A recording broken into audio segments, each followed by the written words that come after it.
Legend has it that at the immortal peak, nestled at the very edge of the world, resides a supreme being of chaos. This creature's power and domain are so immense that no one in the heavens can even hope to compare. For tens of thousands of years, this entity roamed the world, committing countless wicked deeds. Because of this, some people worship him as a god, but only out of pure terror. Others simply use his name to scare children who cry at night and refuse to sleep. But he also trained several disciples, like the fearsome demon lord, who dared to challenge the heavens. Another one of his apprentices was the dreaded demon empress of the East. On top of that, there was also the divine empress of the West, with her imposing presence. There was also the mysterious Lady of Reincarnation, always carrying her skull-topped umbrella. And even the leader of the Heavenly Alliance was once one of his disciples. All of these powerful and incredible individuals were trained by a single person, and that incredible and powerful person is me, our protagonist. Right now, we see our hero holding a gigantic meteor with just one hand.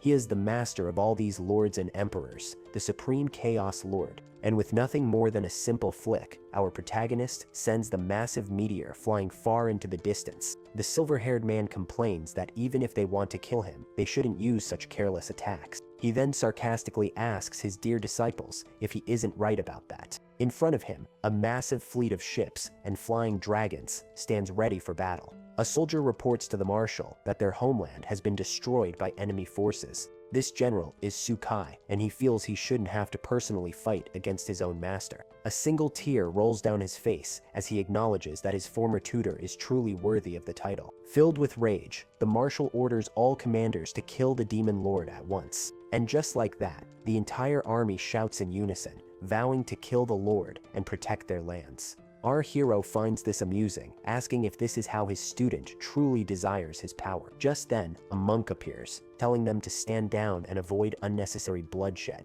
Shukai is completely taken aback by the sudden appearance of the bald man. The monk, Jaya Kang, declares that he'll first make the Lord return the stolen Buddhist treasures. Floating in midair, the protagonist replies that might be a little difficult to do. Turns out he already traded those things with some old geezers for a bag of gold coins. Hearing this, the monk becomes furious and prepares an energy-infused punch to attack his former master. The monk then yells for the Lord to surrender his life and lunges forward with a powerful strike. The blow lands squarely, creating a massive shockwave of swirling energies. Jia Kang is shocked and impressed by the sheer force his own punch unleashed. But the silver-haired man stops the attack with a single finger, stating that physical force won't be enough to kill him. Suddenly, our hero's expression shifts as a purple aura erupts around him. He looks surprised as this strange energy completely envelops him. At that moment, another disciple appears, announcing that her master's life has finally come to an end. This is Yiling, the Lady of Reincarnation, and she's here to drag him to the underworld. The hero just smiles, asking if she's trying to capture his soul directly.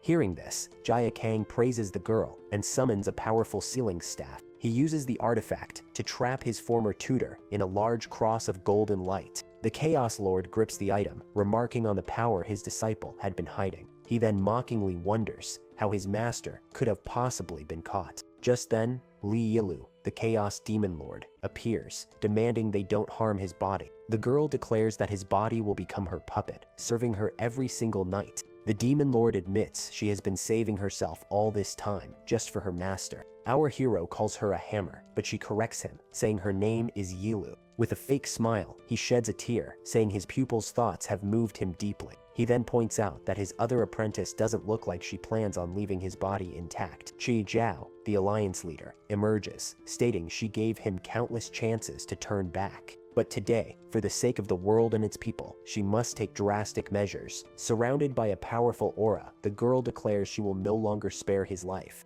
This is Qi Xiao, the Lady of the Heavenly Alliance, and a former disciple of the Chaos Lord. The protagonist closes his eyes, seemingly accepting that he's been caught this time. He tells his beloved apprentices to do as they please, for he will not resist. Qi Xiao is taken aback, asking if her master is truly admitting defeat. But the silver-haired man just smirks, telling them it's obviously a trick. He then bids them farewell, announcing he's logging off before vanishing in a flash of blue light. The sealing staff clatters to the ground, leaving everyone shocked by his sudden disappearance. Yilu is disappointed, wondering if they'll ever be able to catch him again in the future. Yilu is confused, asking why she was suddenly called sister. Chi Xiao bursts into tears, equally shocked by what she just heard. Seeing the situation, the other girls try to comfort the weeping young woman. Yilu says she knows she loves their master, but is just too stubborn to admit it. The scene shifts, and we see a guy slumped in a chair, exhausted after gaming for 7 straight days. He is Chu Sheng, and while he's complaining about the game, he only kept playing because of a mysterious prize. A week earlier, a game called Omnipotent Cultivation System popped up on his PC. The game promised that by conquering all the female characters, the player would win a special prize. In the end, he decided to play, but only for the sake of that special reward. The young man has to admit, though, that the girls in the game were really his type and quite beautiful. To win the prize, he became a disciple in the game and did everything he could to win the girls over. In one mission, he lured a monster over just so he could save a girl at the last second.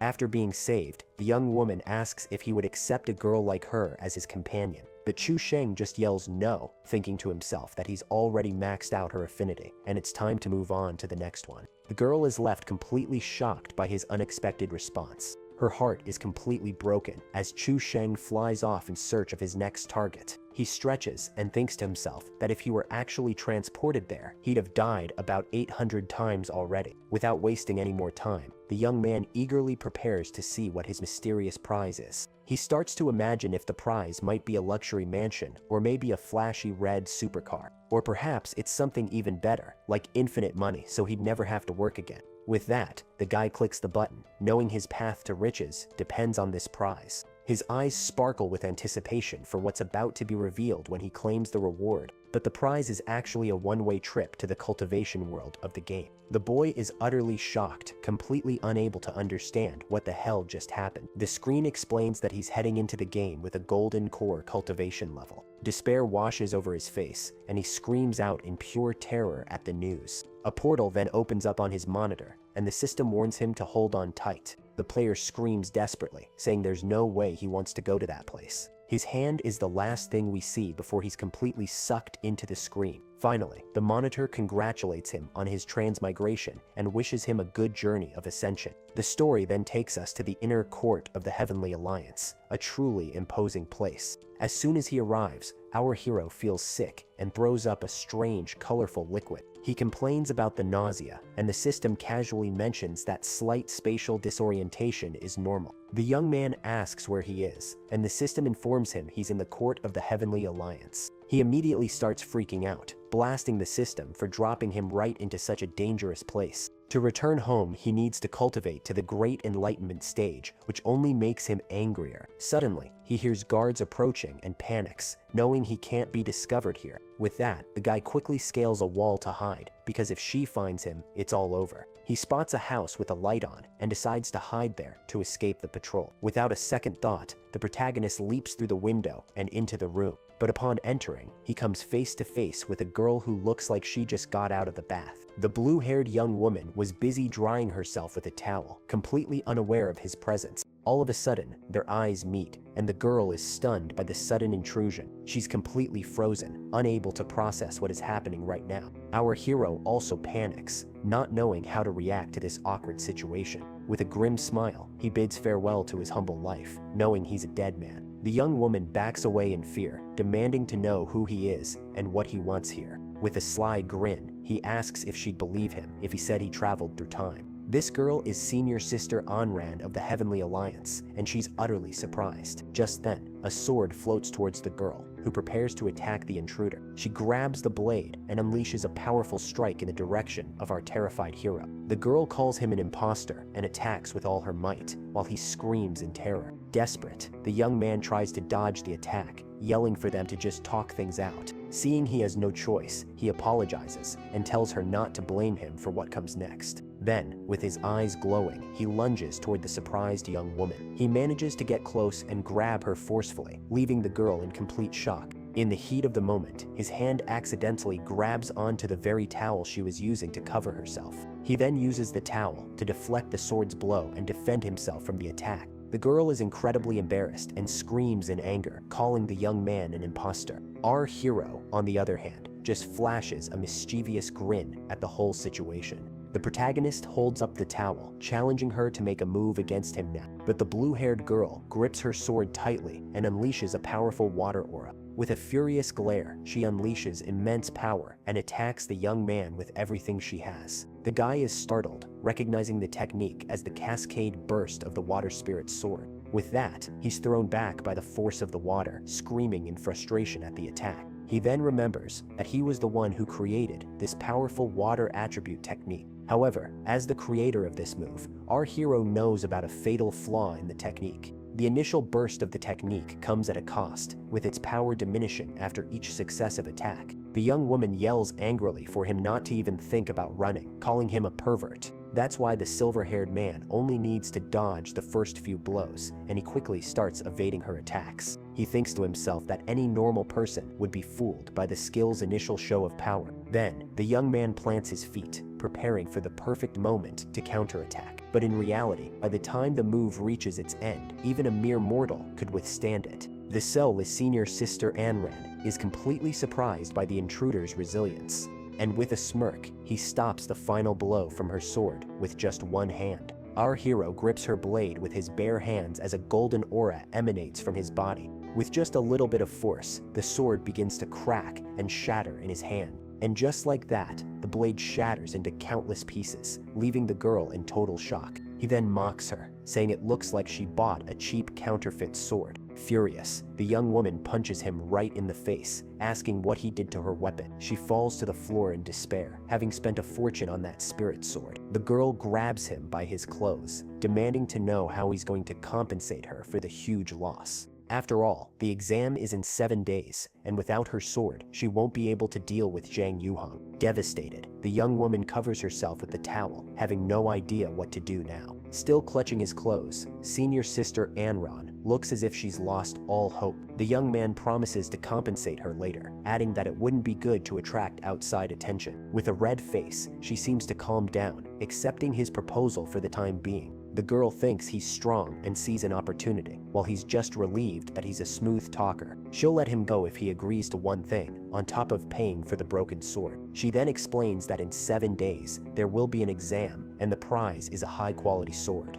And to make matters worse, she explains that the exam is a martial arts competition for pairs. Our hero is shocked and starts to understand what the girl is getting at. He becomes desperate as he realizes she intends to make him her partner in the competition. With a sly smile, the young woman says she wants his help to win the tournament. She asks what the problem is, but the protagonist just hesitates, not knowing what to say. The young man then awkwardly asks her to put on some clothes before they continue their conversation. The girl tells him to turn around, and the silver-haired man immediately agrees with a playful tone. While she gets dressed, our hero grumbles that he's already seen everything, and she's just being petty. Already dressed, she asks what he was muttering about, but he quickly covers it up with a compliment. Senior sister Anran then finishes getting ready, pulling on her long black stockings. With her look complete, the girl calls him a smooth talker with an air of superiority. She then adds that he'll also have to pay for the furniture damaged during their fight. The young man protests, pointing out that she was the one who broke everything with her sword attacks. But the young woman just gives a sideways smirk, completely ignoring his complaint. To blackmail him, she says she could always report his intrusion to the Alliance leader.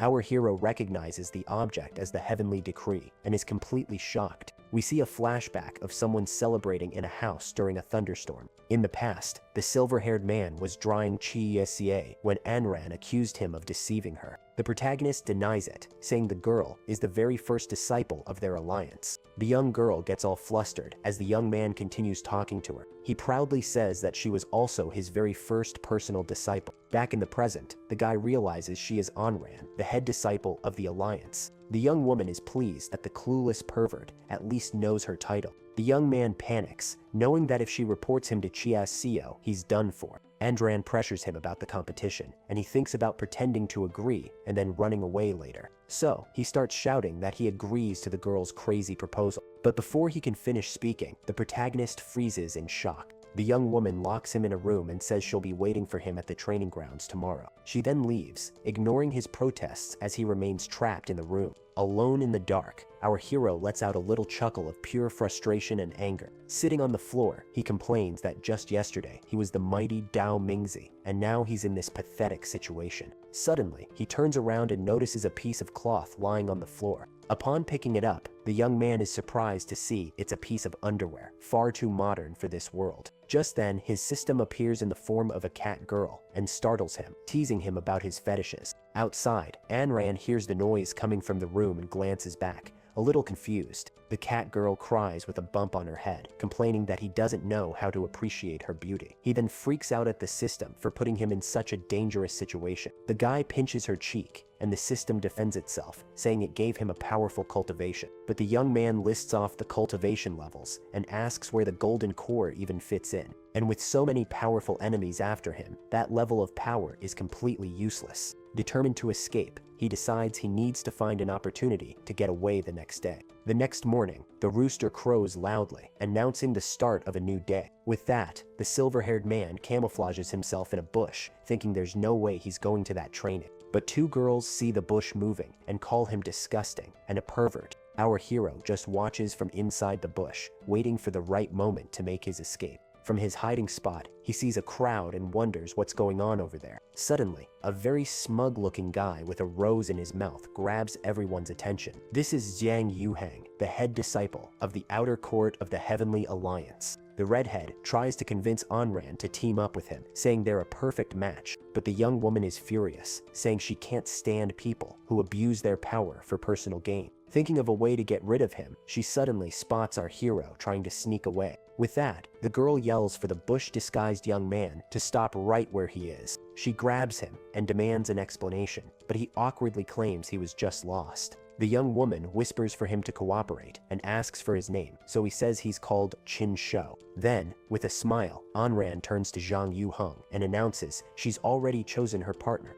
To prove her point, she presses our protagonist's face against her chest. And just like that, the girl announces she will be teaming up with her junior disciple, Qin Shou. At this, Zhang Yuheng is completely shocked and panics at the news. The new pair then turns and walks away, leaving the head disciple behind. Alone and humiliated, the redhead stands there, gritting his teeth in pure rage. Furious, Zhang Yuheng orders his men to find out who this Qin Shou is and where he comes from. The redhead swears that the young man is doomed for daring to steal his woman. Elsewhere, our hero is forced to sign a contract with his own blood thumbprint. Anran explains she had to use the blood oath method to keep him from running away. The silver-haired man finds it strange, commenting that this seems like something out of a demonic cult. She confirms that it is indeed a blood oath from a cult, and anyone who breaks it dies instantly. Now he's trapped and feels doomed, as participating in the arena is a death sentence. Suddenly, the young man remembers he has a golden core cultivation, and an idea pops into his head. He then wakes up his system to ask about his current power level. The young man questions how his cultivation compares to that of the Heavenly Sect's disciples. With a wicked grin, he starts planning how he'll use his power in the tournament. Based on his readings, he knows his level makes him stronger than most of them. But he remembers that Zhang Yuheng comes from a wealthy family and must have powerful treasures. So, our hero asks the system for some defensive equipment or money to buy some. At this, the system offers him 2 missions to complete to get what he needs. He then indignantly shouts that he's not the kind of person who would perform improper acts for 100 spirit stones. 3 minutes later, with his face bright red, he demands payment for the mission he just completed. He then heads to the Zheng clan's treasure pavilion to gear up and buy a defensive item. Inside, a vendor greets him, saying he'll show him the best and rarest item in the entire sect. The young man examines a golden shield, commenting to himself that the item's appearance is quite impressive. He questions if the shield can withstand strong attacks, and the vendor guarantees it, even offering a 10-fold refund. However, when he applies a bit of force to test the item, the shield simply cracks in his hand. The young man says he barely used any force, and the item broke on its own, questioning the product's quality. Nervously, the vendor claims it was a mistake by the craftsman and hastily throws him another shield. Saying that mistakes happen, the merchant suggests our hero check out a spirit sword instead. Confused, the protagonist asks why the vendor gave him a sword when he wanted armor. The shopkeeper then explains that the sword can automatically protect its master during battles. He claims the weapon can even withstand an attack from an expert, but the young man shatters it with his fingers. With a sharp snap, the blade breaks, and the tip falls, embedding itself in the treasure shop's counter. In silence, the two stare at the tip of the sword stuck in the wooden counter, saying nothing. The protagonist yells at the vendor, telling him he can't be so careless with his customers. Nervously, the shopkeeper tells him not to worry and that he can take anything from the shop for free. The vendor then goes to a curtain and starts pulling out item after item for the young man. Our hero stares at the items with an intense gaze and a very suspicious smile on his face. Meanwhile, elsewhere, an old man is giving a report to a seemingly busy Zhang Yuhang. He shows a scroll with a failure stamp, and the redhead calls him useless for not finding anyone. The servant says he couldn't find Qin Shou, and the young master yells at him to search outside the sect. Just then, another subordinate comes running in, saying someone is vandalizing the redhead's shop. Zhang Yuhang asks how that's possible, since the shop is stocked with high-quality weapons. Stuttering and terrified, the servant tries to explain the gravity of the situation to his master. He then screams that the mysterious intruder has destroyed every single weapon and piece of armor in the shop. The scene shows our hero in the wrecked shop, while the young master fumes at the news. The redhead says he'll handle it, but his servant urges caution, saying the intruder is highly skilled. Irritated, he grabs the servant by the collar, asking if a coward like him is going to solve the situation. Suddenly, a voice says the boy is right and that the intruder is too strong for him to face. The terrified servant yells for his master to kneel before the mysterious figure that has just appeared. Then, the mysterious figure calls out the young master's name, who is now on the floor, terrified. The redhead then respectfully greets the elder as the figure stares him down with glowing eyes. Meanwhile, back at the shop, the elder appears, saying they've gone too far with this mess. The protagonist slams his hand on the counter, demanding the tenfold compensation he was promised. The young man points to a box and asks what's inside, but the vendor says it's not for sale. With a mischievous grin, our hero forcefully grabs the box, ignoring the shopkeeper's protests. He figures, if it's not for sale, it must be valuable, and starts to open the golden box. Upon opening the box, his smile vanishes, and he stares at its contents with a serious expression. Inside the box, he finds a strange blue mask with several eyes drawn on it. He recognizes the item as a piece of junk he once discarded, and just then, the redhead and his goons arrive at the shop. Furious, the young master orders his men to take the item from our protagonist by force. The white-haired young man whips his head around, surprised by the sudden attack from the goons. Two brutes grab him by the arms, and he yells, asking what they're trying to do. The shopkeeper shouts his master's name, and our hero recognizes him at the same time. With a wicked and terrifying grin, the young master glares at our immobilized hero. The redhead threatens to cripple the young man with a dagger for daring to compete with him for women. He moves closer, and the protagonist calls him a scoundrel while trying to break free from the goons.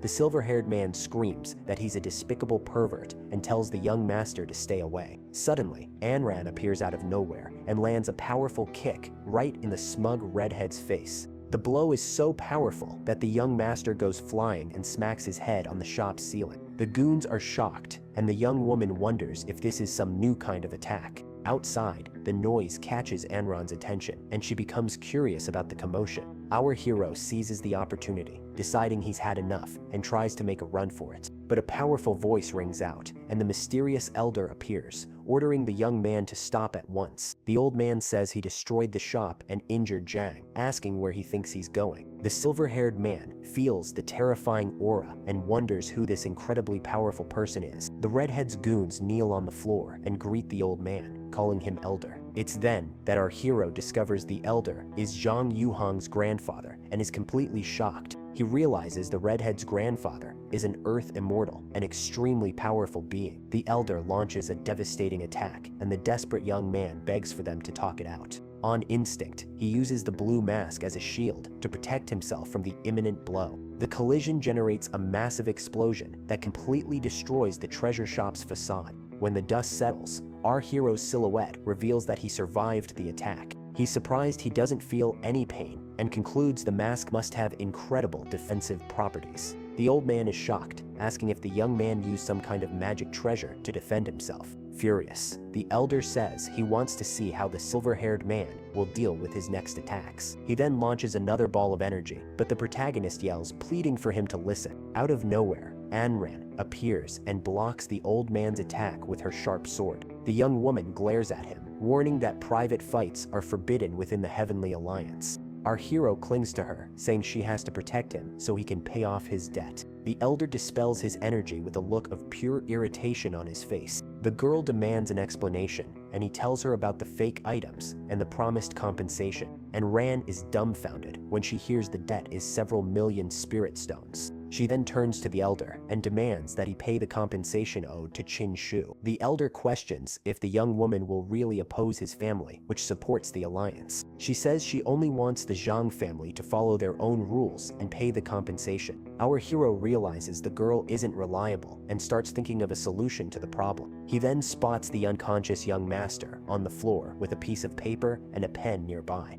With a very malicious grin, a new plan forms in his mind to resolve the situation. Meanwhile, the swordswoman and the old man continue to face off in a tense standoff. And Rand thinks that the elder's family techniques are dangerous and she needs to be careful. The Earth Immortal also recognizes the girl's strength for having withstood his blow. Suddenly, the protagonist calls out to the old man, who turns around, a little confused. He shows a promissory note, claiming the young master has already prepared the payment for the debt, but the note is just a blank piece of paper with 3 blood marks as a fake signature. Zhang Yuhang's grandfather is utterly shocked and furious at the young man's audacity. With that, the silver-haired man and the girl seize the chance to escape, bidding the old man farewell. As they run, he says he wants 70% of the money, but the girl demands the same. A goon asks if they're just gonna let them go, but the elder tells him to take his grandson to be treated. The elder says with a malicious smile that no one can steal from his family and get away with it. He then plans to turn the young man into the vessel for his ancestors' resurrection. Elsewhere, we see a person relaxing in a wooden bathtub full of foam and steam.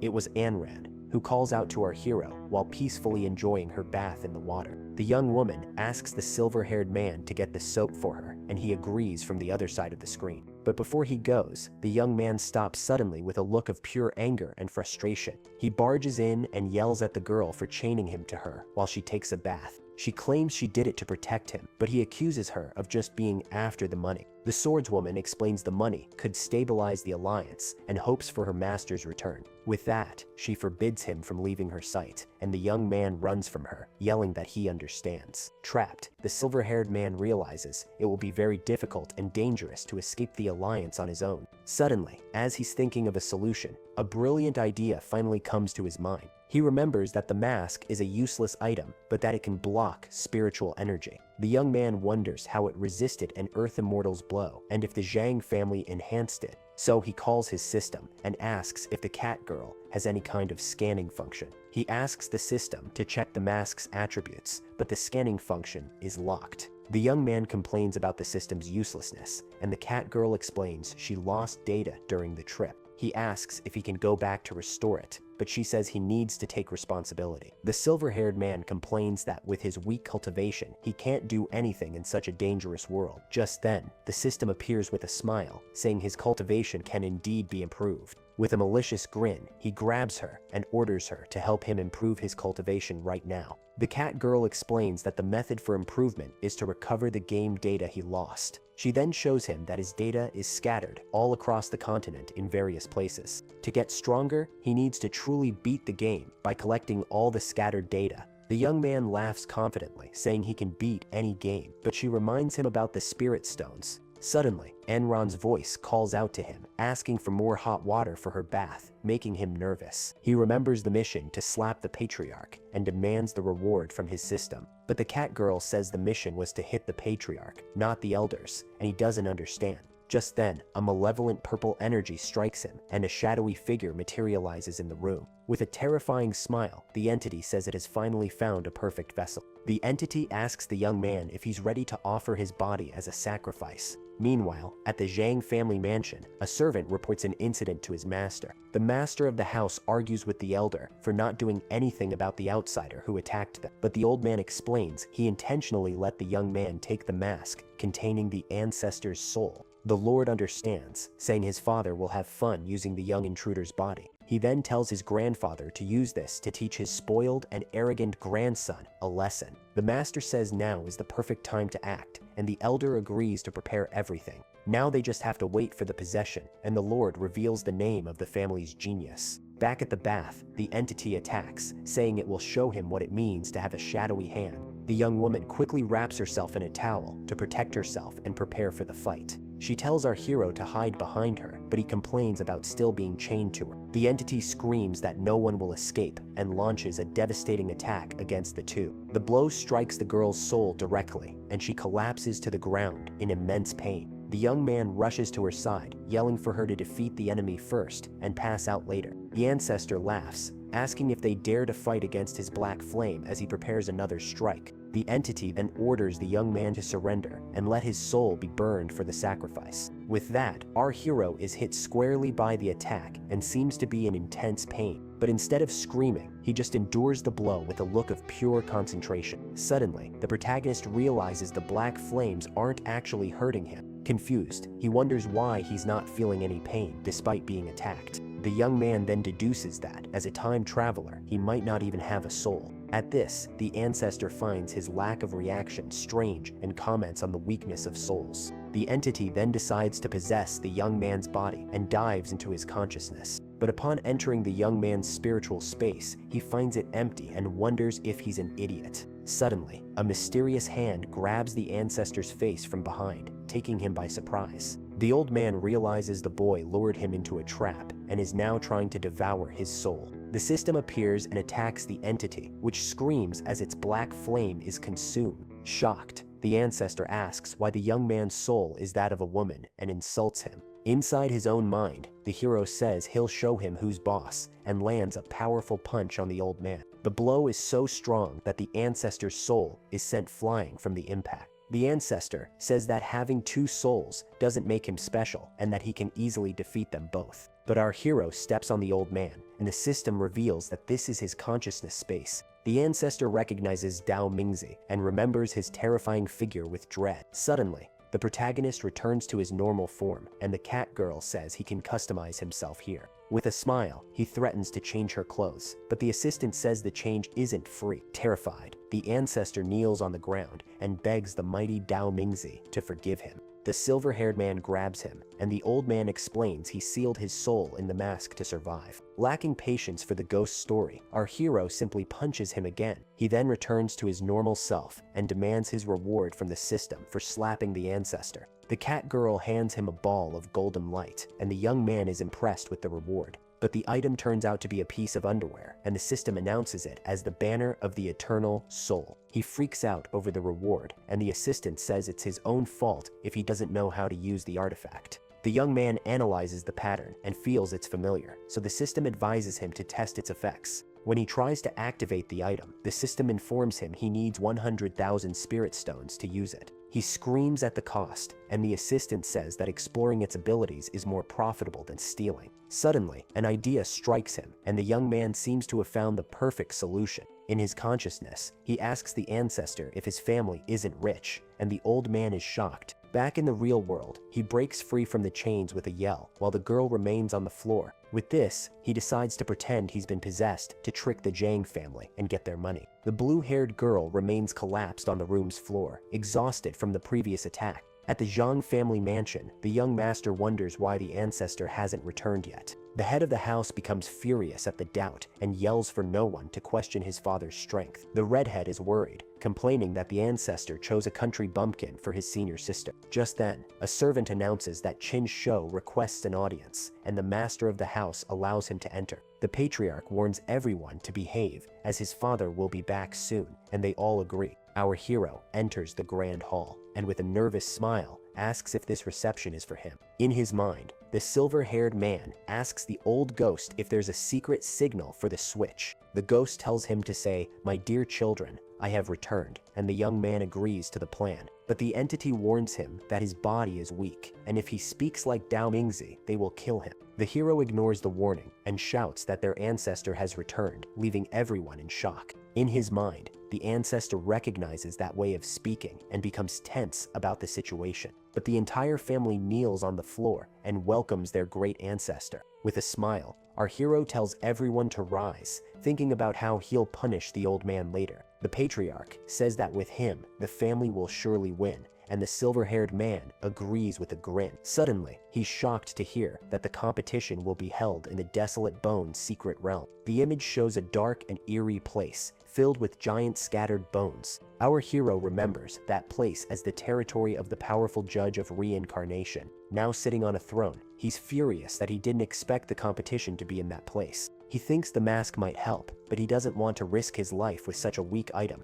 With a wicked smile, he decides the Zhang family is the perfect target for his plans. The protagonist says he needs to recover, but the patriarch insists on the tournament's importance. He then grabs the patriarch and yells, demanding a fortune in spirit stones right now. The master of the house panics and orders the elder to bring all of the family's assets. But before they can leave, Zhang Yuhang stops them, claiming they've all been deceived. The redhead points at the MC, saying he sounds just like before and suspects the possession is fake. The redhead questions why the patriarch would ask for the family's assets when he's never done that before. Nervous, our hero realizes the young master is cunning and the ancestor despairs in his mind. At this, the silver-haired man decides he needs to act fast before his plan goes down the drain. He then jumps up and lands a solid kick on the redhead, who falls to the ground, completely knocked out. An elder asks if the patriarch isn't being too harsh, but the Lord says he doesn't understand. He explains that this has been the patriarch's way ever since they were much younger.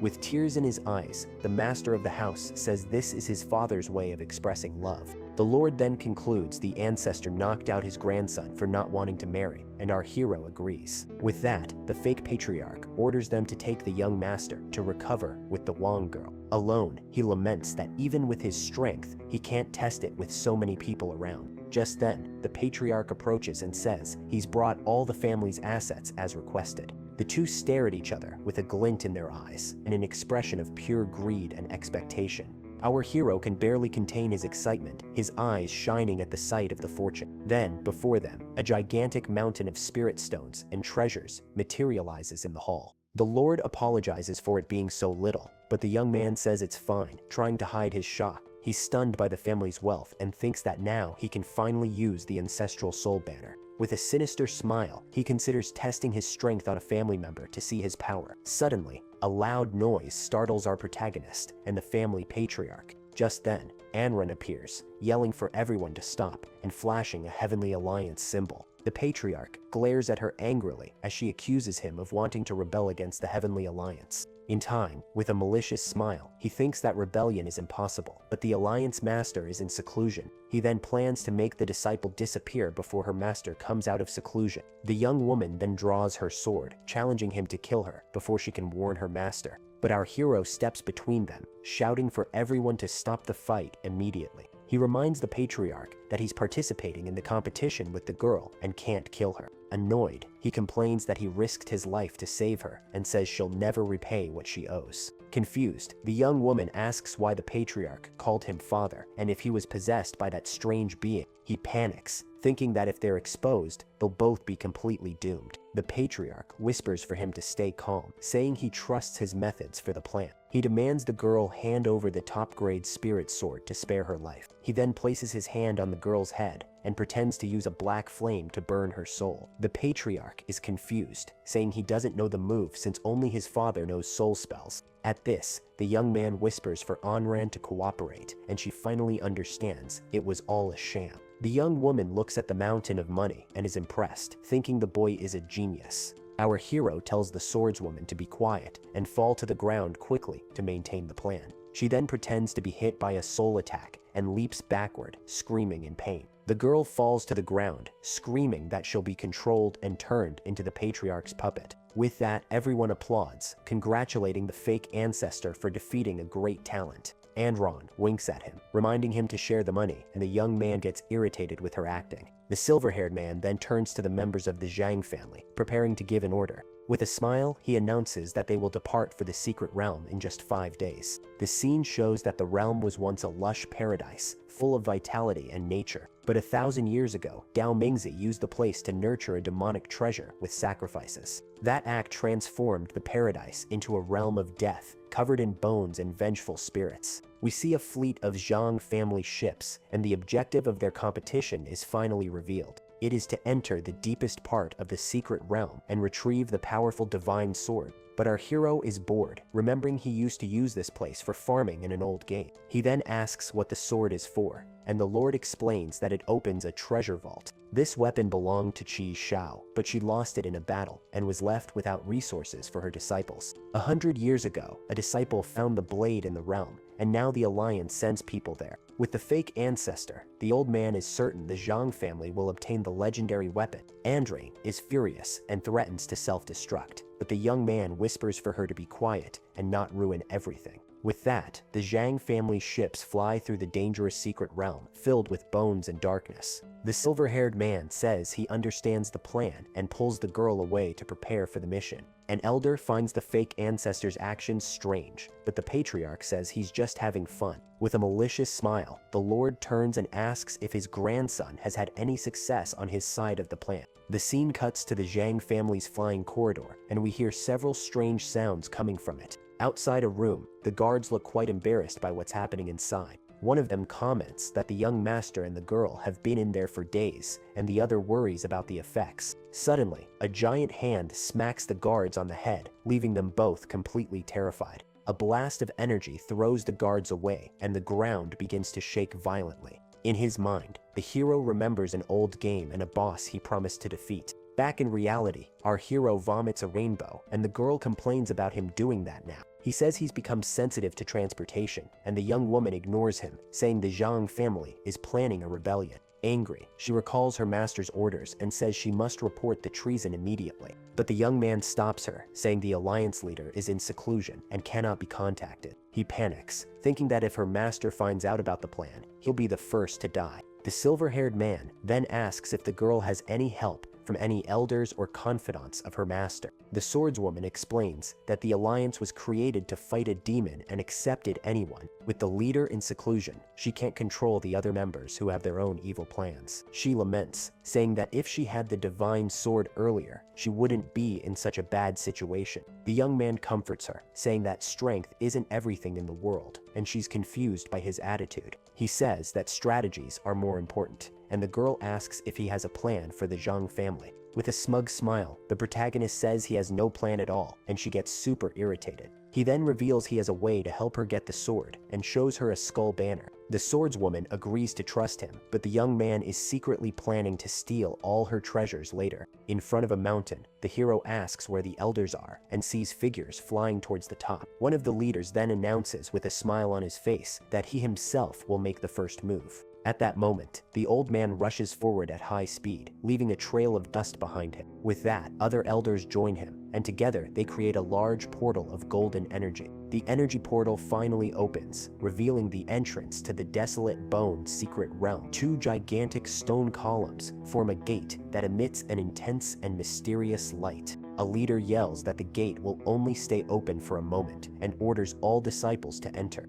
At this, all the disciples run desperately towards the light, not wanting to be left behind. The young man grabs the girl's hand and tells her to hold on tight so they don't get separated inside. He then smiles and says that normally they wouldn't get separated, but he's not a normal person. As they run, the silver-haired man orders her to take exactly 50 steps forward. Right after that, he yells for her to take 38 more steps to the left without hesitation. Finally, he pulls her to take one last step, and the swordswoman asks what he's doing. The image focuses on his foot, stepping on a very specific spot on the ground near the portal entrance. At that moment, the ground cracks open, and the two of them fall together into a dark hole that appeared on the spot. They emerge before a gloomy temple, and the girl wonders where they are, but the young man just smiles and says, "Right here." Meanwhile, at the main portal, screams of despair echo through the gloomy area. We see a few disciples being attacked by green tentacles, and a girl is screaming for help. One of the young men grows furious, wondering how demons could possibly dare to attack members of his alliance. With his sword in hand, he charges at the monsters to save the girls who are trapped there. They are Yu Xia Sheng and Zheng Zhengren, two of the strongest disciples in the Celestial Alliance. The girls they saved are completely smitten with them, saying they're sure to win the competition.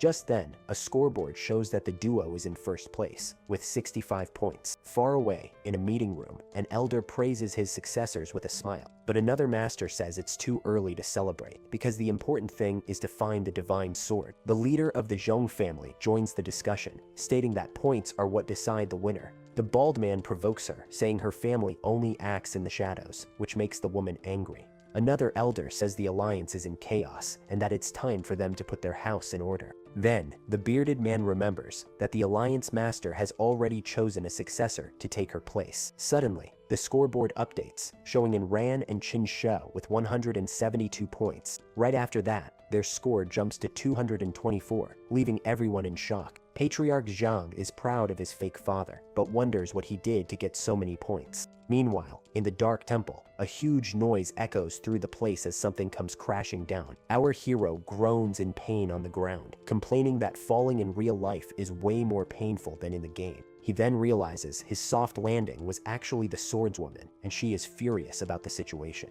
The girl asks how they got there, and the guy explains that he used a bug to skip the weak monsters. The platinum-haired boy's goal is to find his lost game data to strengthen his soul in the process. She's worried about the danger of the place, but our hero tells her not to worry because he knows everything about it. At that moment, the girl looks to the side and is startled by something appearing in the darkness. A horde of small demons with glowing eyes emerges from the shadows, ready to attack. The guy pulls her along by a chain, telling her the monsters are fast, while she starts to panic. With a smile, he takes her hand and assures her there's no game in existence that he can't beat. Then, the platinum-haired guy runs ahead, taunting the monsters, and the girl yells that he's gone crazy. The horde of creatures charges ferociously toward the pair, and the girl screams in fear, but our hero just smiles, saying the timing is perfect for what he had planned. With that, he throws several blue crystals that hit the monsters, and the swordswoman praises his aim. The girl says the move was cool, but didn't hurt the monsters, and he tells her to just wait a second. One of the creatures gets dangerously close to the girl, leaving her completely terrified. Suddenly, the demons start falling off the bridge, and the swordswoman wonders what just happened. The guy explains with a smile that the monsters are dumb and jumped off the cliff all by themselves. He continues, saying that all you have to do is cause a little bit of damage to get all their experience points. The platinum-haired boy says that by following the original plan, they'll be able to advance their cultivation quickly. The girl is confused, wondering how he knows all this, and if he's really just an ordinary disciple. Suddenly, a noise gets their attention,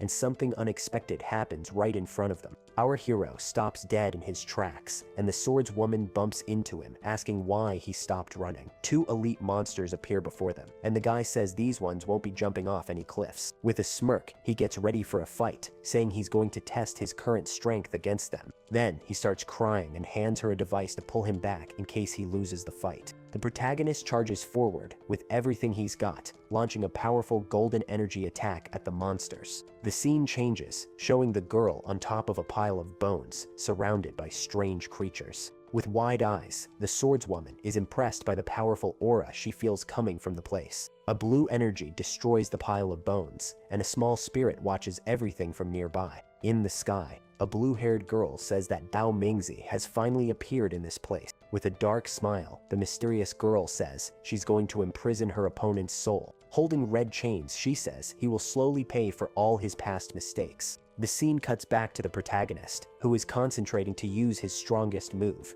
A huge explosion of golden energy hits the two elite monsters with full force. The guy gets excited by his own power, wondering if he's the invincible protagonist of this story. But to his surprise, the monsters didn't suffer a single scratch, and he's left completely shocked. The swordswoman angrily pulls him back, yelling at him not to make so much noise if he can't even win. With a determined look, the girl says that now their only option is to fight back with everything they have. She then uses a water technique and flees at high speed, dragging him along with her. On the way, he spots a shortcut, but the girl tells him to focus on surviving instead of looking for new routes. Meanwhile, the monsters watch them escape, and one of them starts talking about what happened. The purple creature is terrified, wondering who that guy with the powerful attack was. He then says they need to warn their lord and asks his companion to go with him. A blue-haired girl appears and says she already knows about the situation, leaving the monsters surprised. She thinks to herself that the master has infiltrated the alliance and wonders if he wants to provoke her older sister. A skull spirit notices that the presence has vanished and questions if its master sensed him. The swordswoman asks why the hero is wearing a mask, and he tells her to hide her presence. The mysterious girl says she doesn't know what he used, but she guarantees he won't escape her domain. With that, she summons the souls of Fengdu to find her master, and a large blue aura appears. The protagonist suddenly starts shivering, feeling a chill run down his spine. His companion asks if he's alright, and the guy says it's just the coldness of the place. He says the shortcut disappeared and asks her for protection while she absorbs stones to get stronger. Suddenly, the girl's expression turns serious as she notices something strange with her eyes. They then look at a temple on top of a mountain and wonder what's up there. The platinum-haired guy is confused because there are no monsters and thinks they were all summoned by Yi Ling. He wonders if the monsters won't respawn, and the swordswoman senses a dark energy.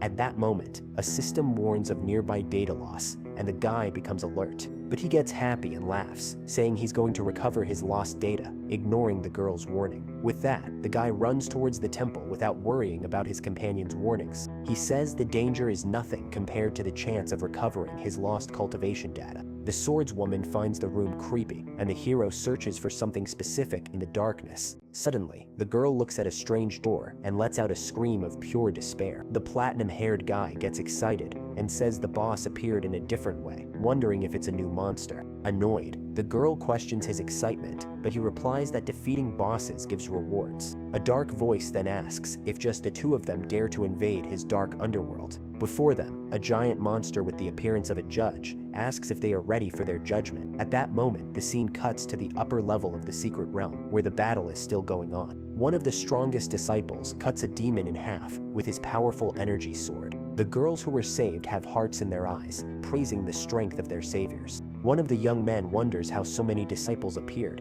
and the other says to help anyone who needs it. Then, one of them notices that the demons are starting to flee and wonders what they're afraid of. His companion says the monsters fear them, but then he suddenly hears a strange sound. Focused, the disciple tries to identify the mysterious noise that's getting closer. A wave of blue spirits appears in the sky, and one disciple asks what kind of ghostly thing this is. Everyone screams that they're ghosts and runs for their lives, crying out for help. But one of the leaders feels something strange and says the spirits don't seem to want to hurt them. He then understands that the creatures are actually trying to drive everyone out of that area. The ghosts continue their pursuit, guiding the group of young people in a specific direction. After a while, the spirits stop chasing them, and everyone is finally able to stop running. They find themselves in front of a giant stone wall, which is the deepest part of the secret realm. The guy understands that this was where the ghosts wanted them to go, and then the spirits vanish. Suddenly, a scream echoes through the area, and all the disciples look to the side, completely terrified. They see a muscular man holding a girl, and the leader yells at him to stop immediately. The brute recognizes the two young men and says that heaven is helping him with his evil plans. With a smile, he reveals that the ghosts gathered everyone there so he wouldn't have to hunt them down one by one. The crowd recognizes the villain, saying he was killing people to steal their points. The leader accuses him of harming their comrades, but the brute replies that it's the law of the strongest. In his thoughts, the big guy thinks that without our hero, this person would already be dead. The brute reveals he already knew about the hero's charade and regrets not facing him, but his partner tells him to focus on the mission. Then, the two heroes get ready for the fight, telling the brute not to dare harm anyone else in front of them. The villain smiles, and with his hand covered in black energy, says he'll test his current strength against the sex prodigies. With that, the big guy charges at the two young men, who are the second and third prodigies of that sect.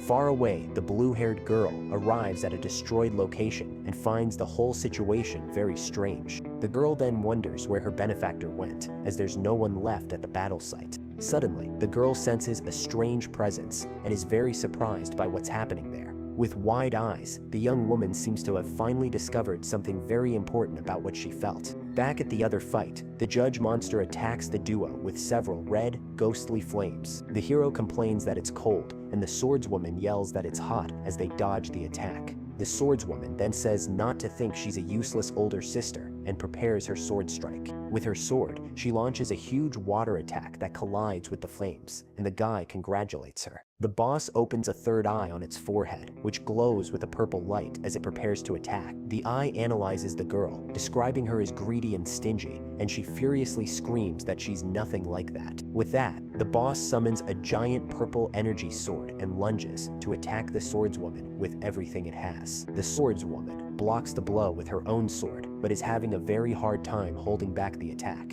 She then screams for help, saying her weapon won't hold, and the guy tells her to hang on a little longer. Meanwhile, he's looking for something in the environment because he knows that in the game, there's a way to beat this boss. The girl warns him that the monster's eye is watching him, but he doesn't care and says he's just a player. The judge's eye then analyzes our hero, revealing a huge list of sins from his games. The giant creature becomes absolutely furious with the platinum-haired boy's long list of crimes. With that, the boss yells that he won't escape hell and promises to destroy his body and soul. The swordswoman is surprised by her companion's outburst of rage and doesn't understand what's happening. Just then, the judge's weapon disappears, and the girl realizes he's now targeting only our hero. The guy yells for her to get ready for a surprise attack because he's going to act as bait for the monster. With her sword in hand, the girl concentrates and prepares a powerful water attack for the ambush. She then uses her water technique to take a great leap into the air and position herself for the attack.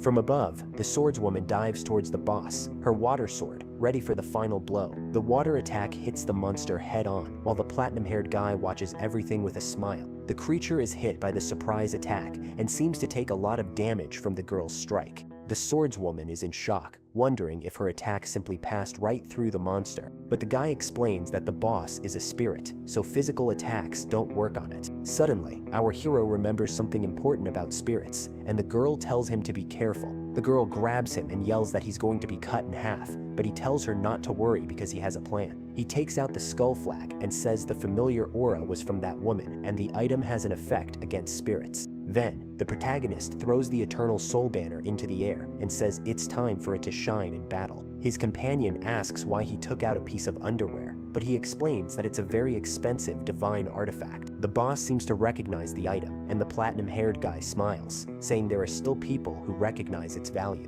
The creature calls him a pervert who steals women's clothes and starts writing in its book. A system message confirms the transaction and shows that 100,000 spirit stones have been used. The hero yells that he didn't steal anything and unleashes the banner's power, which glows with a blue energy. The judge is shocked to see its book and brush being pulled by the force of the divine artifact. The book and brush fly rapidly through the air towards our protagonist, who watches them. He catches the items and says the banner can control the monster's book of life and death. Furious, the boss says only he can use the treasures and uses a power to revive the dead, summoning 2 hounds. The boss orders its hounds to retrieve the treasures, and the 2 beasts charge forward with everything they've got. But our hero just smiles, and with the brush, he quickly writes something in the judge's book. Just like that, the 2 hounds turn into sheep and fall to the ground, and the monster is furious at what it sees. The creature screams that it's impossible, and the guy says that maybe his soul is just stronger. He then lies, saying he created the book, and the girl praises him, saying he's absolutely incredible. The swordswoman thinks he must be a master in disguise, while the guy wonders what to write next. Suddenly, the system charges him double the fee of 100,000 spirit stones for using it. The platinum-haired guy gets angry and yells that the system is counting the number of times he uses it. The system spirit appears, laughing, and he calls her a scammer for charging so much money. The boss gets angry and says that even without the treasures, it can still finish off our hero. Then, the creature launches a fire attack, and the guy says it's time to find his lost cultivation. With that, the protagonist creates a large blue magic circle to defend himself from the flames. The judge screams in despair upon seeing its powerful fire attack get completely absorbed. With a malicious grin, the platinum-haired guy says it's too late to run and pulls it into the circle. The boss is then sucked into the blue portal, looking terrified of what's about to happen. A purple energy falls from the sky, and the sheep are sucked in along with it, creating a huge explosion on the ground. The boss falls into a strange place and wonders where it was sucked into, along with its hunting hounds. With a look of anger, it notices something strange and seems to be very afraid of what's to come. A more sinister monster appears and asks if the judge also wants to take over Dao Mingzi's body. Outside, the large door finally opens, and the swordswoman celebrates with a smile on her face. Our hero remembers that this path leads to the final boss of the secret realm and gets very serious. He runs, determined to find his data, and the girl says she can feel the divine sword just ahead. The platinum-haired guy understands why she's there, and the girl is startled by a voice, asking who's there. At that moment, footsteps can be heard, and a mysterious figure slowly approaches the duo. It's the blue-haired girl from before, and with a smile, she says he's heartless, and that it's been a long time since they've seen each other. The swordswoman is confused and asks if they know each other, but the guy seems very nervous. With a purple mark on his face, he panics and yells that he doesn't know her from anywhere. The girl says she doesn't feel his aura, but she's not fooled by his appearance or tone of voice. She then says she's excited to have his soul forever, and the guy yells at her to stay away. His companion steps in front of him, and the protagonist celebrates, saying his sister is powerful, but then tells her to stop. The blue-haired girl calls her a disappointing woman and seems to not care about her at all. With a single finger, the mysterious girl defeats the swordswoman, and the hero screams for his sister. He holds his companion and asks what the young woman did, fearing retaliation from the Alliance. But the girl explains she only expelled her soul, and the woman will recover from the attack soon. She approaches him and says no one will get in the way of their union, but he denies being the benefactor. The platinum-haired guy panics, thinking that if she takes off his mask, he'll have to fight with everything he's got. So, he decides to grant the crazy woman's wish, and finally removes the mask from his face. The face revealed is that of a scary old man who claims to be the ancestor of the Zhang family, not a benefactor. But the protagonist smiles because the soul in the banner can be used for its appearance and abilities. In the system space, we see that the soul banner consumes a lot of spirit stones to be used. The fake ancestor says they need to escape, as there are powerful spirits guarding the path ahead. They then look down and see a large crowd of cultivators gathered in the area. The girl thinks that if that's not her master, then he must be hiding in the crowd. With that, the young woman unleashes 6 paths of colored energy, saying that souls can't fool her. The cultivators feel the terrifying aura and scream that they need to get out of there as fast as possible. One of the leaders tells the crowd not to worry, because they will protect them at all costs. The 2 young men say they will protect everyone, even if it costs them their own lives. The brute scoffs at them and says they should worry about surviving first. The blue-haired girl says that all the survivors are gathered there at that very moment. She then smiles and says it's a great opportunity to extract and inspect their souls. The fake ancestor shouts that the girl is the lord of the secret realm and that the sacred sword is with her. The leader of the crowd is surprised to see the ancestor and is shocked by the revelation. The brute believes his ancestor managed to take over a body and that he was just overthinking things. The leader says to leave the squabbles for later and focus on defeating the lord of the secret realm. Suddenly, a red energy envelops the 2 young men and they start acting strangely. With red eyes, they begin to shout and seem very angry at each other. All of a sudden, the 2 companions start fighting intensely with their swords. One of them yells that he works harder, and the other complains that he's more popular with the girls. The crowd is in shock, and the mysterious girl says the 2 hypocrites have been manipulated. The brute yells that the sacred sword must belong to the Zhang family and charges forward with all his might. But the blue-haired girl easily stops the big guy's attack, creating a massive explosion. The Lord floats above them and with a mocking look calls them 2 foolish pigs. She then activates one of her powers, and a sinister green energy begins to swirl in the air. The duo from the Zhang family is terrified as they feel the girl's energy coming towards them. With that, the 2 are turned into little pigs and fall to the ground, unable to do anything. The young woman turns to the crowd and says the game of hide and seek is finally over. Then she unleashes a wave of colored power that begins to extract everyone's souls. The fake ancestor smiles and asks if she thinks extracting souls will help her find him. To keep up his disguise, he pretends his soul is also being extracted and starts screaming for help. His soul complains that he always has bad luck, but the girl tells him to shut up or he'll die. The souls of everyone in the crowd are extracted and float aimlessly around the area. The spirits are confused, not knowing what happened, and wonder if they all died. After inspecting everything, the Lord realizes her beloved is not among those souls. The hero's soul smiles and says he's going to grab the game data while she keeps searching. He then runs towards the large gate, but is shocked by something unexpected in front of him. The Lord appears with red eyes and says she knew his plan, which is why she didn't leave the door open. With a swift move, her soul punches the hero in the face, breaking his disguise. The girl starts to cry with emotion and says it was just as she thought, because she finally found him. Back in his original form, the guy is called Benefactor by the very happy young woman. She says she knows how strong he is, and that his methods are always unpredictable and mysterious. But the girl says he can't imagine how much she prepared to ensure she would capture his soul. Suddenly, the place changes to the realm of infinite reincarnation, and the protagonist is terrified. The Lord warns that no one can escape the cycle, and that the souls of the realm will torment him until he dies. She decides to settle things right then and there, and launches an attack with the souls trapped in the place.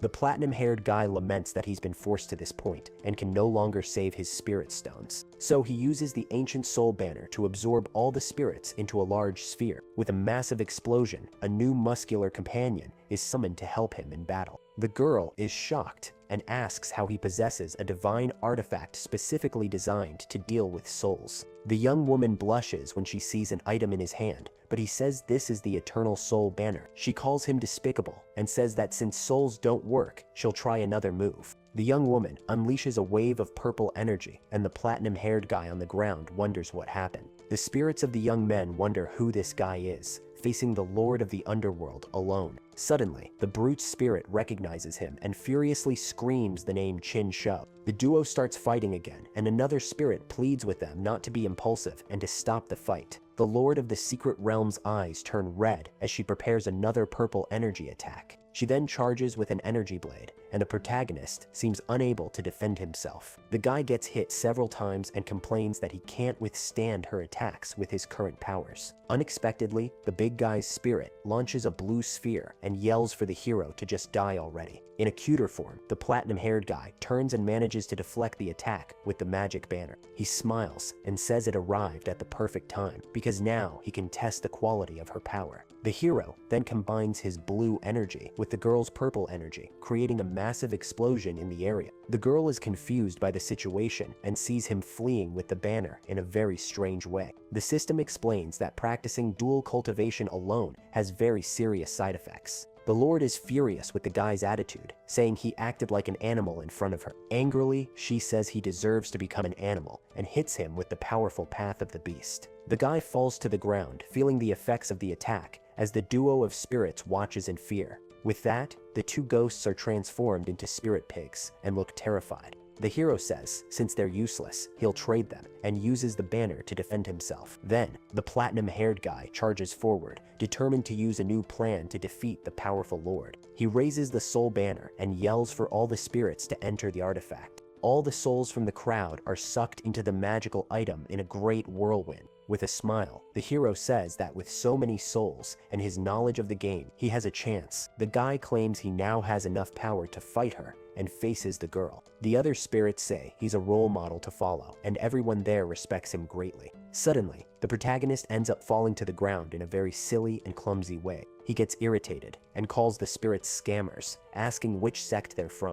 The girl smiles and taunts him, telling him to use whatever techniques he has left. The guy seems to give up fighting, and with a tired look, asks her to just take his soul. But the spirits scream for him not to surrender, saying there must be another way to win. The young woman hugs him and says he should have done this sooner, and that they will guard the realm together. But the protagonist smiles maliciously, and with a mocking look, stares at the girl. With a grin on his face, he reveals that she has fallen into his trap, and the young woman is confused. Suddenly, his pants fall down, revealing what he had been hiding all this time. He shouts that this is his trump card, and a golden energy blasts the Lord head-on. The spirits are shocked by the bright light, commenting on its size and intensity. One of the ghosts complains that even though they are men, there's a huge difference between them and their brother. The hero challenges her to face him directly and see just how arrogant she can be now. She gets up angrily and prepares a counterattack with her powerful mixed energy. But the Lord screams that he won't succeed and tries to resist the intense golden glow. With that, the girl is thrown backward with her clothes torn, screaming in pain from the impact. The system's helper says it's a good chance, but the guy reveals that the banner doesn't work on her. However, he says he already has a plan, and with a smile, rips something off the soul banner. He then yells the name of the Lord, who is on the ground, and seems to be preparing for the final blow. The guy holds up the item, which glows intensely again, and the young woman is very surprised. With that, a new explosion of golden light occurs, hitting the girl with full force once more.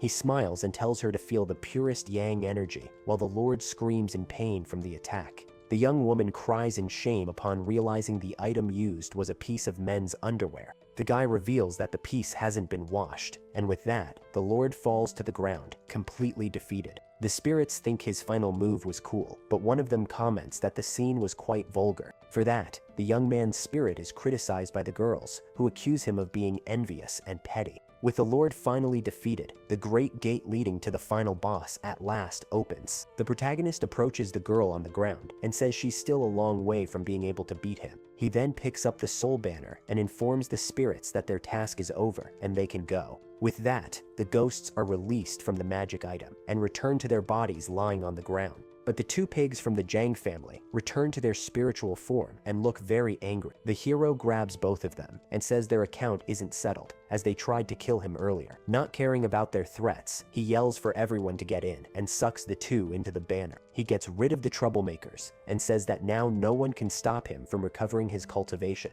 With a determined step, the guy starts walking towards the gate to get his data, but a voice yells for him to stop, and the hero wonders who else dares to stop him now. The serious voice says it doesn't care what he wants to do in this place now, but she yells that he should at least put his pants on first before doing anything else. The other girl scolds him, and embarrassed, he quickly gets dressed to avoid any more trouble. Suddenly, a powerful aura emerges, and the hero realizes it's as strong as Yi Ling's. He wonders how there can be someone stronger than the master of this secret realm. A monstrous figure trapped in a seal says that 500 years have passed since then. The true final boss of the realm appears, its red eyes glowing in the darkness. The seals that bound it begin to break and burn, freeing the creature from its prison.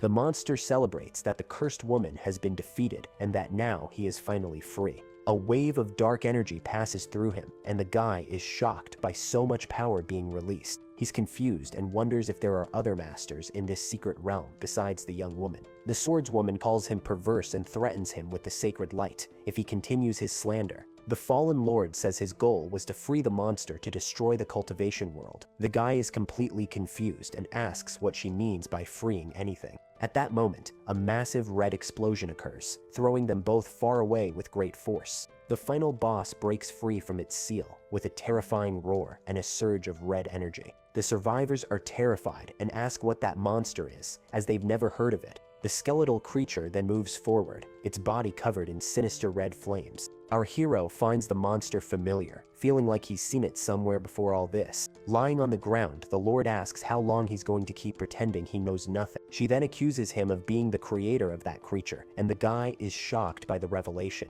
The system reminds him that this dragon was originally the true final boss of the game. The creature of bone and red flames looks at the pair with its evil and cruel eyes. The platinum-haired guy racks his brain trying to remember where he knows this bizarre being from. The Lord insists that he is to blame, and that it's no use for him to try to hide the truth anymore. She screams once more that the creature's appearance is all his responsibility, and the system confirms that the hero did indeed face that dragon in the distant past. Suddenly, he remembers that he defeated that weakling with a single slap a long time ago. The young woman explains that he didn't deal with the body, and this corrupted it into an undead monster. She says that even with her strength, she and her older sister couldn't defeat it when they found it. The Lord explains that, to prevent more deaths, her sister used the divine sword to suppress the creature, but she alone couldn't contain the immortal dragon, which continued to grow stronger and more corrupt. So, the girl used her soul power to keep the monster suppressed day and night, without stopping. Even with her efforts, the place transformed into a realm of desolate and very dark bones. One of the guys then realizes that the spirits and the beasts were actually from opposing factions. The young woman yells that now it's his fault, because she can no longer stop the world's corruption.